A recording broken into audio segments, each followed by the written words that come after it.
गुरुर्ब्रह्मा गुरुर्विष्णुः गुरुर्देवो महेश्वरः गुरुस्साक्षात् परं ब्रह्म तस्मै श्रीगुरवे नमः। ओम Narayan. In Sugama, we were discussing अध्यासं पुरस्कृत्य सर्वे प्रमाण प्रमेय व्यवहाराः. Purupakshi objected to this. Sugama, today is Friday, to Sugama. So Purupakshi objected, how can that be? So Siddhanti reply was, without adhyasa, there is no pramatrutvam at all. The very pramatrutvam is due to adhyasa. And the pramana, prameya, all this is due to adhyasa, because in the very nature of Atma, in the Chaitanya Atma, there is nothing, no pramata, no pramana, no prameya. All this pramana, pramata, prameya come to appear, that they are appearing shows there is already adhyasa. That you are a pramata, that you take yourself to be an individual, that is already adhyasa. Because in that thing, adhyasa means Atma, Anatma mixing up, exchanging each other's identity as well as their mutual qualities. Now, in Pramatrutvam no doubt is knower. Knower means the knowing consciousness, but there is an element of knownness also. In Pramatrutvam, you are a knower, also a known, that you see Pramatrutvam as a thought. Because Pramata is identified with body, mind and sense organs. And there is a thought of a notion of individuality. It is that notion of individuality is a notion. Notion means it is an object of consciousness. It is in the sphere of consciousness. It is available to consciousness. It is available to Chaitanyam. Therefore, Pramatrutvam is part of Adhyasa. Shuddha Atma itself is not a Pramatrutvam, because consciousness which is relative to the object is Pramatrutvam. Relative to object, that means you are seeing yourself as a consciousness as related to something. That means your identity is relative to something.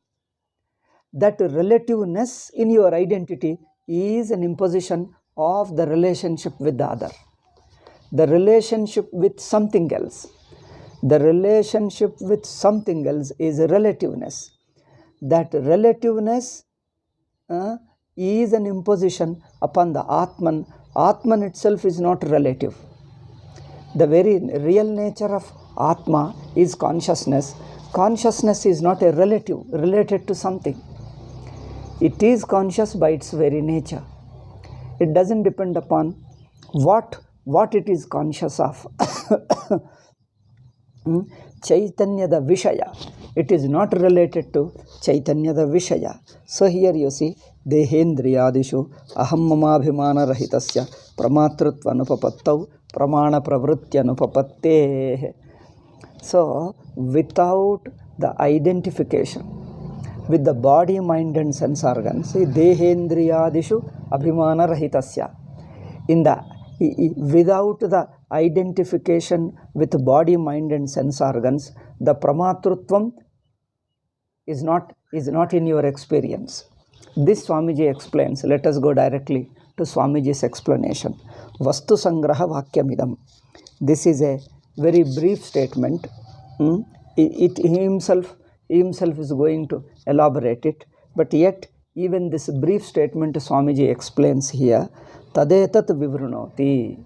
This Swamiji is explaining, nahi indriyanyanupadaya ityadina. Upadanam, taking, receiving.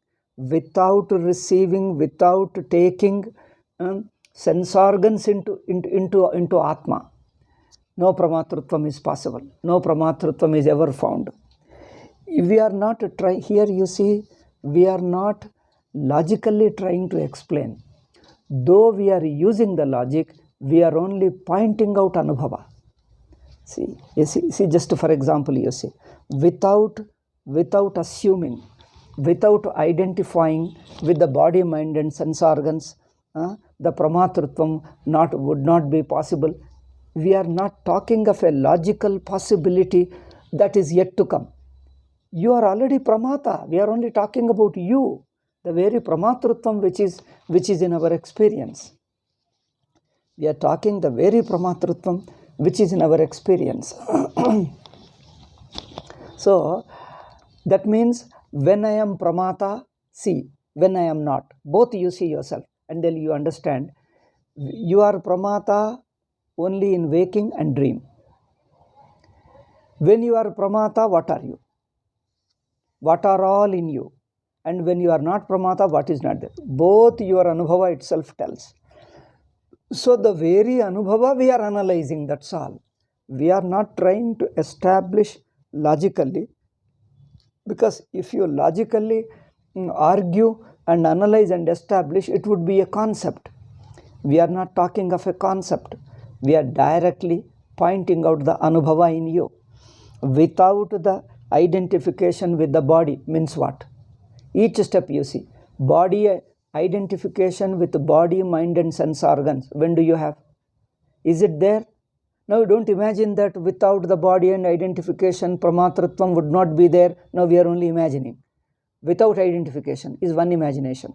Pramatrutvam would not be there, another imagination. Seeing the logical connection between them, all this is meaningless. We are not going by logic. We are directly pointing out your experience. Now, without the identification with the body, mind and sense organs means what? Sushupti. Without the identification with the body, mind and sense organs. See, do you have your identification with your body, mind and sense organs? See, when you have, when you don't have. See both. It is directly in deep sleep. In deep sleep, you have no identification with body, mind and sense organs. Or another way of telling is, you have no identification with waking body, mind and sense organs when you are in dream. When you are in waking, you have no identification with the dream body and dream mind and sense organs.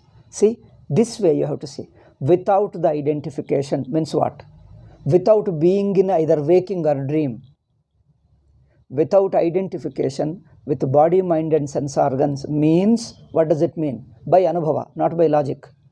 Without being in waking or dream, no Pramatrutvam is possible. That means you are not Pramata when you are not in waking and dream. That's all. Simple.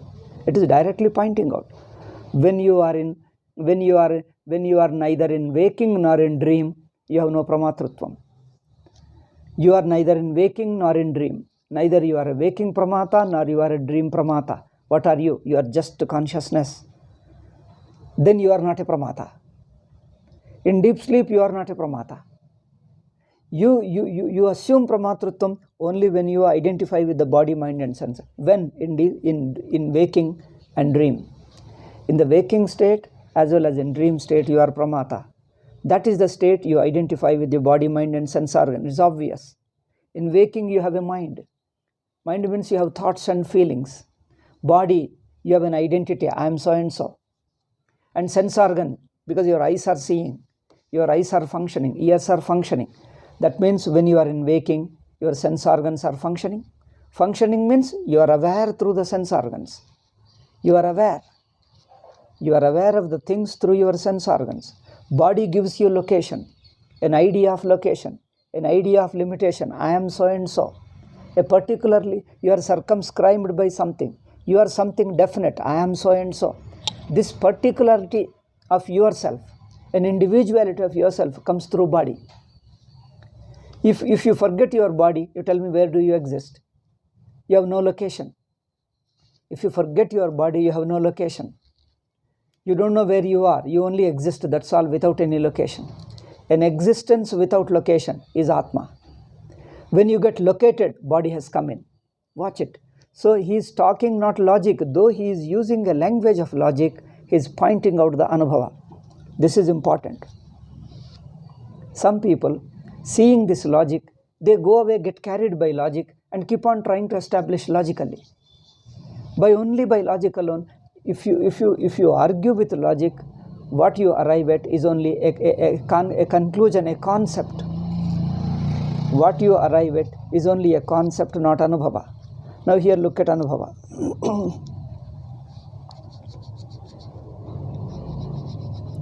Without dehendriyanyanupadaya, without, now let Swamiji explains, you see, indriyanyanupadaya ityadina ayamarthaha, this is the idea. Dehaha, dehendriyani, dehendriyadi, adi he is using. See, Bhashyakara Shankaracharya is using Deha, Indriya, etc. What is etc.? Deha, first body. Body is required for individuality. Indriyani, you require a relation with the objects. Objects you are related only through sense organs. You imagine you have no 5 sense organs. You can't get related. Then Upalabdhi.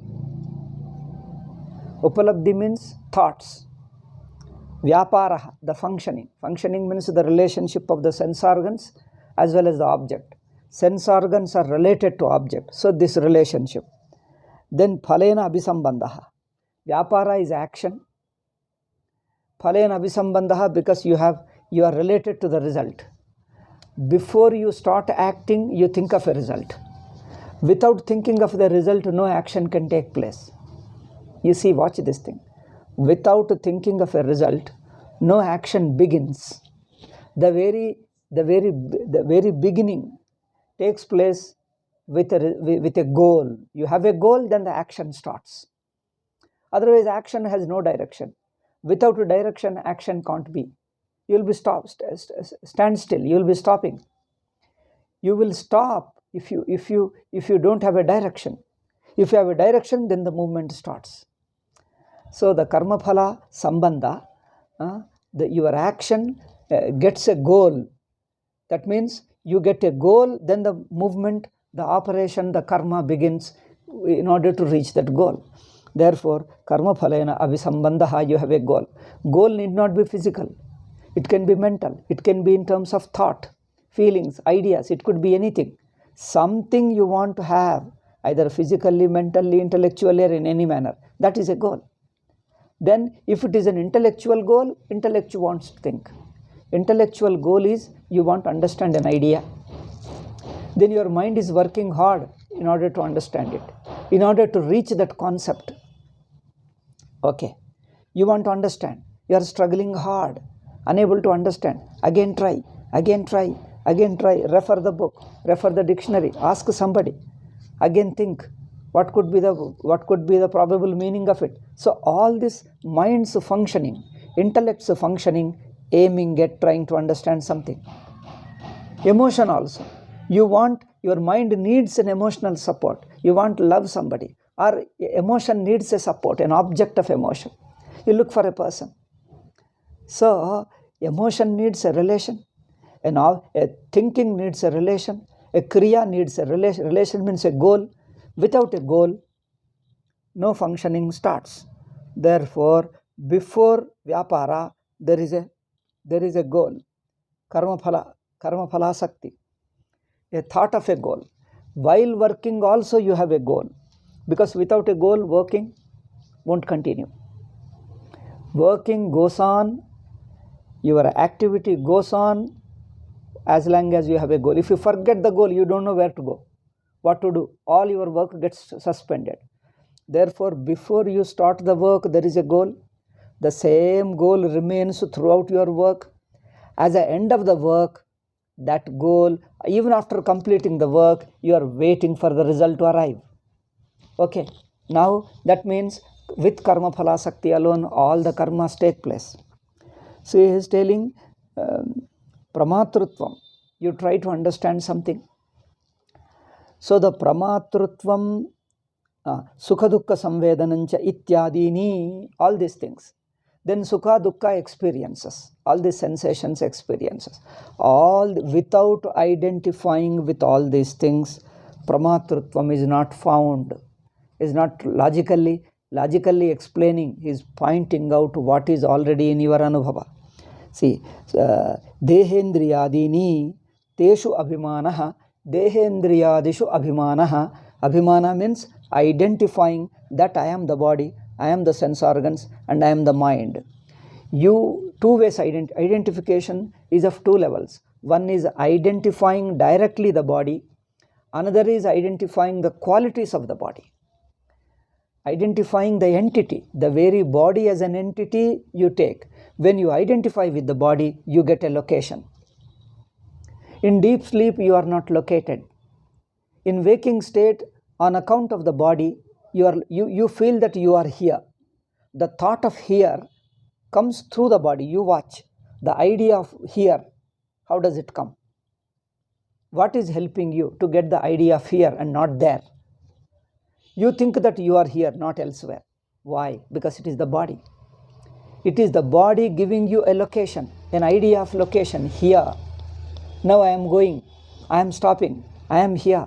So the thought of here, I am here is through the body. So body has a location, that location gets transferred to you. You means consciousness, and the consciousness feels it is here. Then the another identification is the qualities of the body. Body is tall, I am tall. Body is short, I am short. Body is young, I am young. It is old, I am old. Body is man or woman, I feel I am man or woman. So it is the identity of yourself has certain qualities depending upon the body. That means bodily qualities are taken as my qualities. Body has a birth. It is born, it has a life, it has an age. So and so birthday. A few days before, as the day is approaching, you will be thrilled, oh, my birthday, my birthday, my birthday. So it is only a quality of the body attributed, imposed to the Atman, the consciousness. Similarly, sense organs. Eyes are seeing, I say I am seeing. Then ears are hearing, yes, I am hearing. When you are touching, yes, I am touching. So the sense of I, the identification of I is upon the sense organs. Therefore, when the sense organs are knowing, I say I am knowing. Then the mind also. If the mind feels, you get affected. You have the feelings. If the mind thinks, I am thinking. That means body, mind and sense organs, all these I identify. Their qualities also I identify. The qualities of the mind. If mind is emotional, you are emotional. Mind is stubborn, then you are stubborn. Mind is angry, then you are angry. Okay. You identify with the mind. You identify with the qualities of the mind. Quality means states of mind, conditions of the mind. One is mind in general, another is specific conditions of the mind.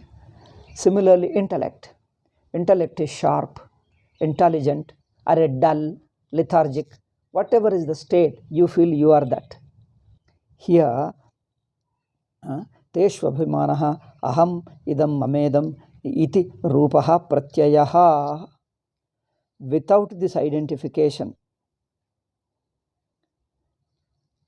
such a atasmin tat pratyaya lakshano adhyasa ityuktam adastat, this identification, you are not doing it. It is not a kriya.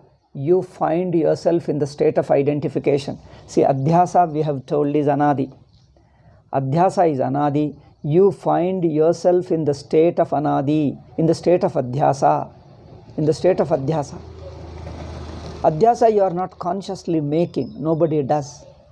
Adhyasa is anadi. Like I'll give you how anadi. You can understand anadi here easily, beginningless, with reference to dream. Do you see that your dream is beginning? Has anybody experienced the beginning of a dream? Now the dream has just begun. Do you ever feel? If you are in dream, you happen to see many people there. You talk to them. Just for sake of fun, I am telling you. Just for sake of example, somebody asks you, hey, we are in dream. When did you come? But I have come long before. As for me, I came long before. Decades passed, I came to this dream. Tell me, when did you come to this dream? If somebody asks you, what do you say? Oh, no, I am very fresh. I am a fresh candidate. I just arrived. I am here in dream just a few seconds ago. Just now I have come. Does anybody say like this? Does anybody say, oh, I have been here for a long time and then other people have arrived just now? No. Everybody thinks nobody knows the beginning of dream. You find that you are in dream, that's all. When you are in dream, you have a past in the dream world. You have a present. You have a future. That's all. There is a long past. And you think that you have been living in the dream. Oh, sorry. Om Narayan, Narayan.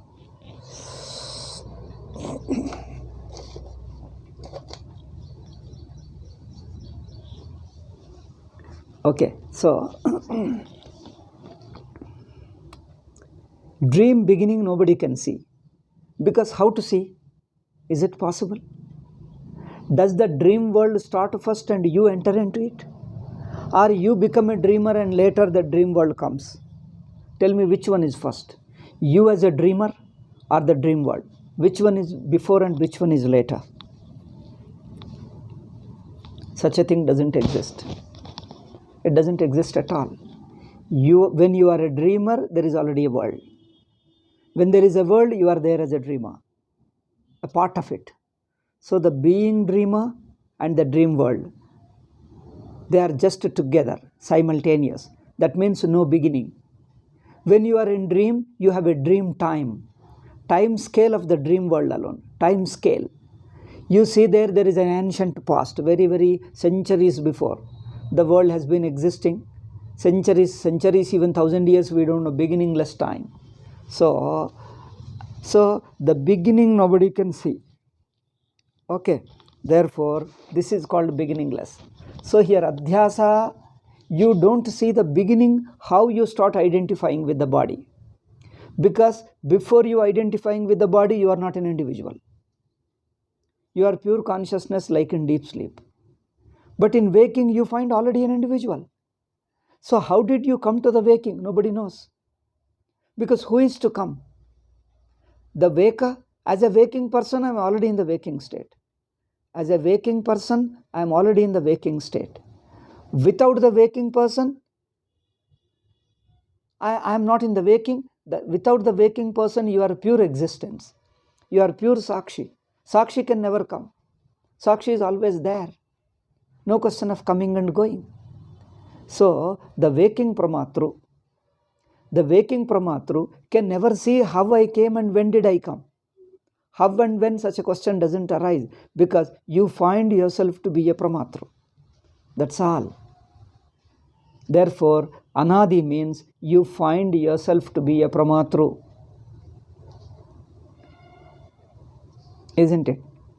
Nobody can. Beginning, who should see? Does the waker see that waking is beginning? Can the waker see the beginning of a waking state? Because to be waker means you are already part of waking. You are already awake. As a waker, you are already awake. So you can't see the beginning of it. Now, as a person who is in deep sleep, waking never begins. Does waking begin for deep sleep? Deep sleep Sakshi. For deep sleep Atma, does waking state begin? For the deep sleep, there is no beginning. There is no waking state. Waking state neither exists nor it will ever come. Because come means where should it come from? It is already part of deep sleep. Waking state has already merged into deep sleep. Deep sleep includes the waking. It has swallowed the waking. Deep sleep includes the waking state. It has swallowed already, because deep sleep is timeless. Waking, within the waking state there is a time. State as a whole is already swallowed in the timeless existence of the consciousness of Atma.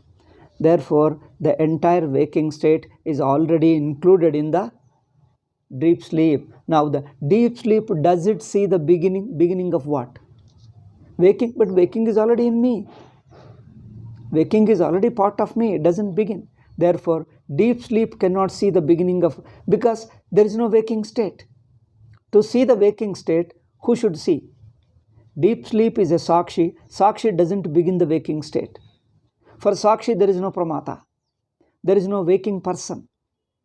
The waking individuality doesn't exist there. Then Sushupti cannot see the beginning of waking individuality. Then can waking individual or a waking person, waking pramata, can he see his own beginning? He can't see the beginning because he is already in the waking. The waking person is already in the waking. Note this, the waking person is already part of waking. So when I am a waking person, I am already in waking state. I don't see how I come. I cannot see how did I start. I means you are already, I is there. The I thought when already there, the beginning of I thought nobody can see. Who can see? For Sakshi, there is no I thought, I notion. For Sakshi, there is no I notion. I notion cannot see its own beginning. I notion cannot see its own beginning.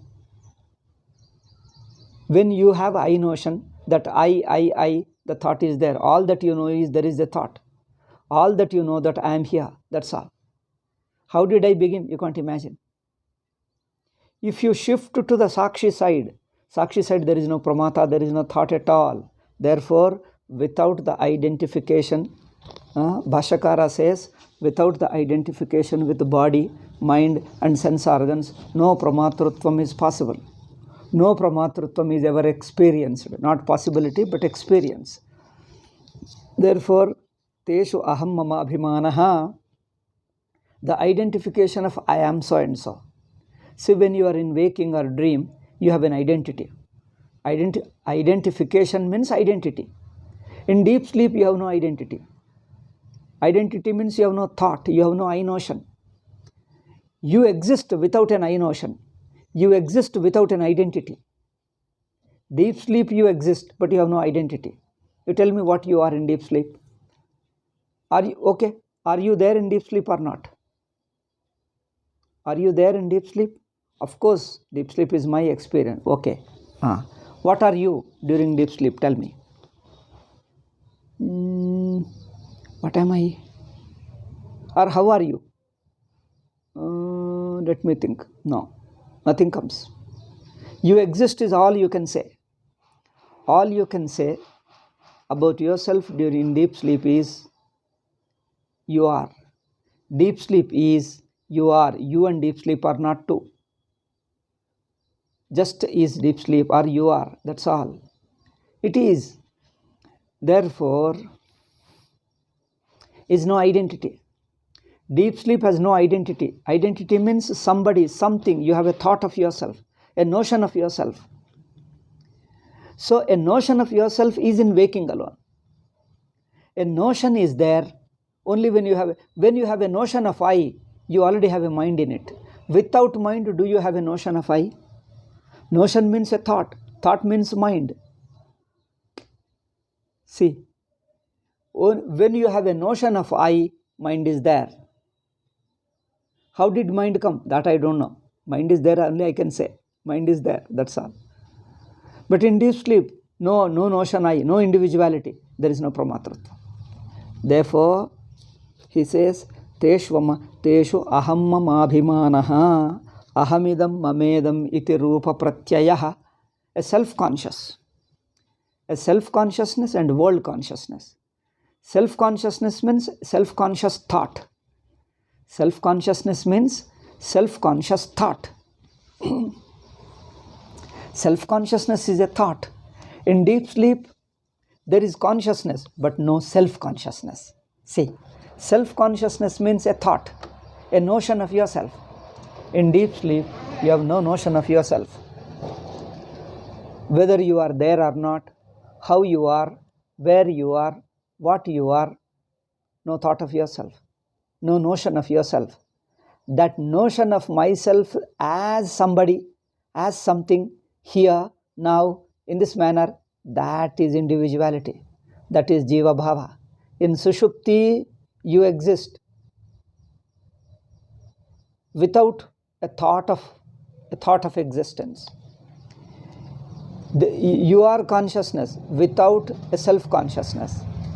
Self-conscious means you have no thought of how you are, what you are, where you are, in what manner you are. You have no thought about yourself, but you exist. An existence without a self-opinion, without a self-image, without a self-thought. See, all this mean the same.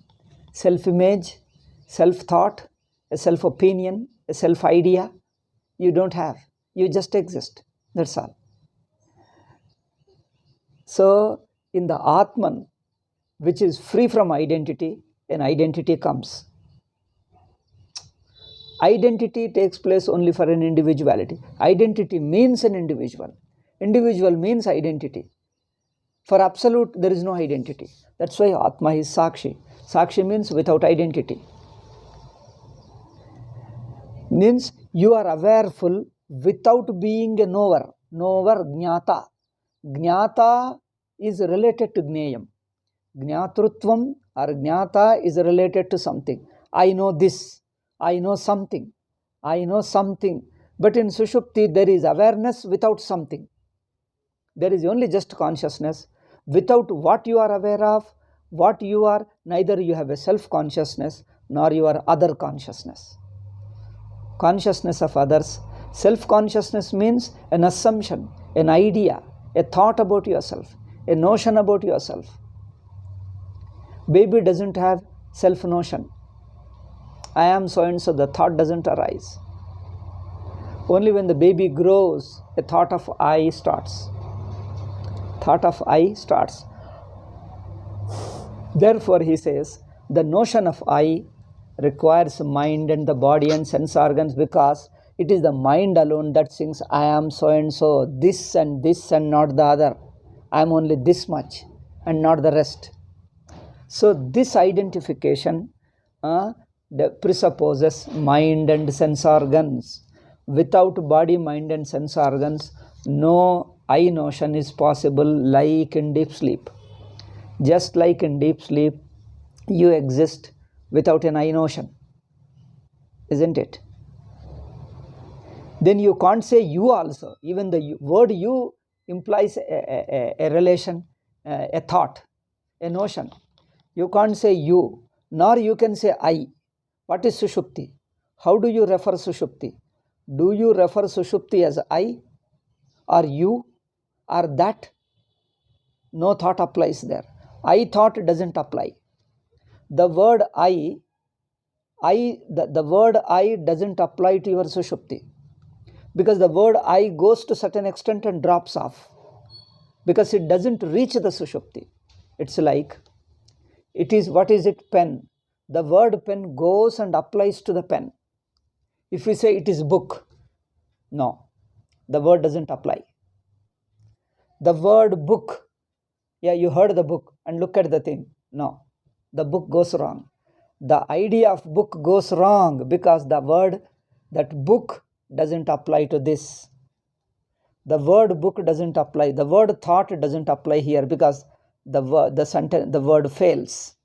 Fails means what? Object is one, the thought is another. It is a false thought. It fails to apply. It is a false thought. So similarly, to Sushupti, can you apply you, the word you? No. The you doesn't go near Sushupti.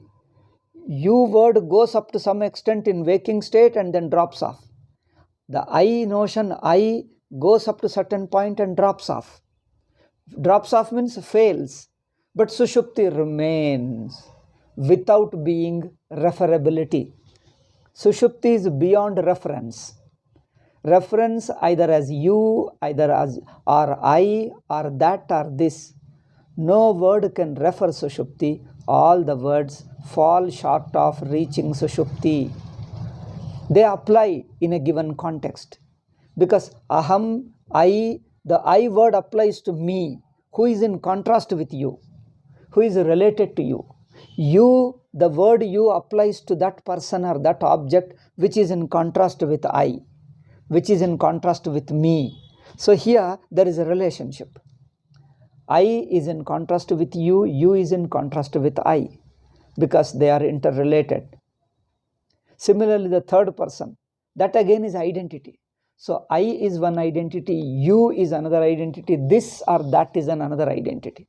Sushupti has neither I nor you nor this nor that. No word you can use. Why you can't use any word to refer to Sushupti? Because any word refers to some identity, but Sushupti has no identity. Sushupti has no identity. Even the word sushupti doesn't apply. Anyway, that we don't go details. That comes some other time. Even the word sushupti doesn't apply. After waking up, you give a name. You give a name that it is sushupti. That means sushupti is a particular quality you are defining. A particular quality, a particular nature, a particular sambandha. So sushupti is without the world. That means not with the world. Removing the world is only a relational. Relationally you are talking. Not with the world or not aware of the world. It is a relational. Because in contrast with the world you are defining sushupti.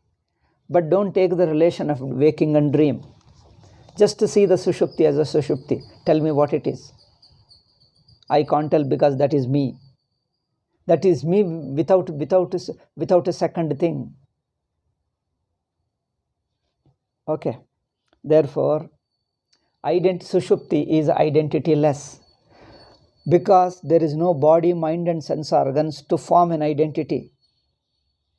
To develop an identity. Therefore, in waking state alone, where there is a body, mind and sense organs part of your consciousness, then an identity forms. Identity is found, not forms, because nobody sees the formation of identity. Nobody begins. There is no beginning of identity. You only find. You find yourself in an identity. It is not absolute identity, but that's why you're telling it is an adhyasa. Identity is an adhyasa. That means it is a conditional. It is not natural to me. It is in a given condition. Not natural to me. Okay. When do you have an identity? When you have a mind. When there is a mind, there is adhyasa. When there is adhyasa, there is a mind. These are two ways of telling, both mean the same. Therefore, you find yourself a pramata only when you are in adhyasa. When you are in adhyasa, you find yourself an aham pratyaya. If there is no adhyasa, aham pratyaya can't be used. Okay. Ahamidam mamedam iti rupaha pratyayah sacha atasmin pratyaya lakshano adhyasaha ityuktam adhastat. Okay. Tadrisha abhimanarahitasya pramatrutvam nopapadyate tatascha pramana pravritya anupapatte. When a person is not pramata, when a person has no identity, no identification, I am so and so, the thought is not there. Suppose the thought is there all the time in our waking, but in deep sleep there is no thought of any identity, either subject or object or something else, neither I nor you nor third person, because pure consciousness is not a person. Therefore, tadrisha abhimana rahitasya, when there is no such an abhimana, as in deep sleep, no pramatrutvam is there. Therefore, in deep sleep, you are not a pramata. I exist without being pramatrutvam. How interesting, see? You exist, but no pramatrutvam. Therefore, tadrahitasya, tadrisha abhimana rahitasya pramatrutvam nopapadyate. He doesn't have pramatrutvam, is a matter of everybody's experience. Tatascha pramana pravritya anupapatte. If you are not a pramata, that means if you have not identified with the mind, you have no individuality, you have no pramatrutvam. Then if you are not a pramata, like in deep sleep, you cannot think of any action. Pramana pravritti. You can't use your sense organs and mind trying to understand. If you are trying to understand, if thinking is there, still you are alive. If the thinking stops, either you are brain dead or you are dead. Isn't it? Either you are brain dead or you are dead. Either you are in coma or you are in death. Or in deep sleep, of course. Pramana pravritya anupapatte, because pramanas function when they are operated by pramatru. If pramatrutvam is not there, nobody is there to use pramanas and no knowledge takes place. Therefore, nahi pramana pravrittim vina kasyachit arthopalabdhir bhavet. Without pramana, nobody can see any object.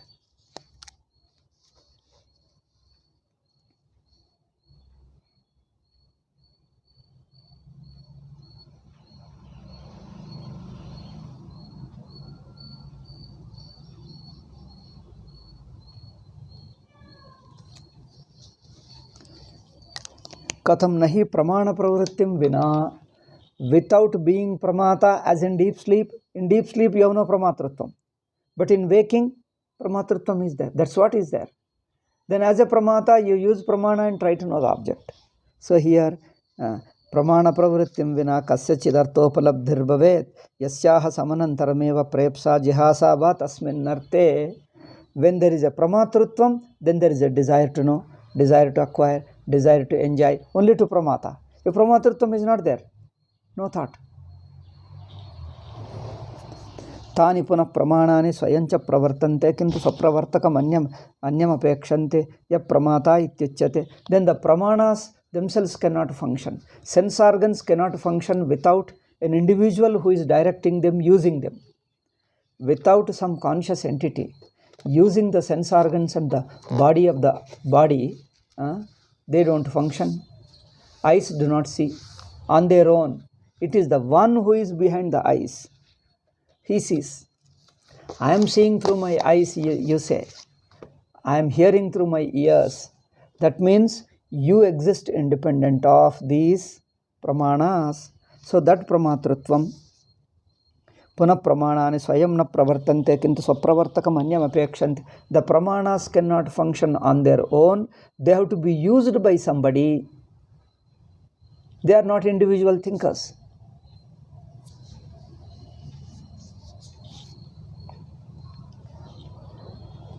Because he is not pramata. Because he is not a pramata.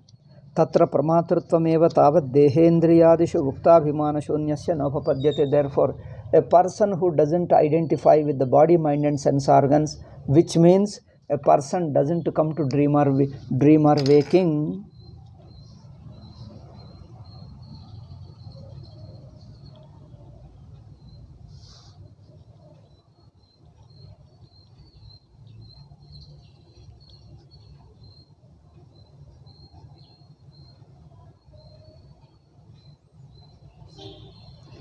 Okay. Without identification with the body, mind and sense organs, you have no individuality. Identification means being in waking and dream. In other words, that means without being and waking and dream, you are not free from pramatrutvam. Pramatrutvam is there when you are in waking and dream.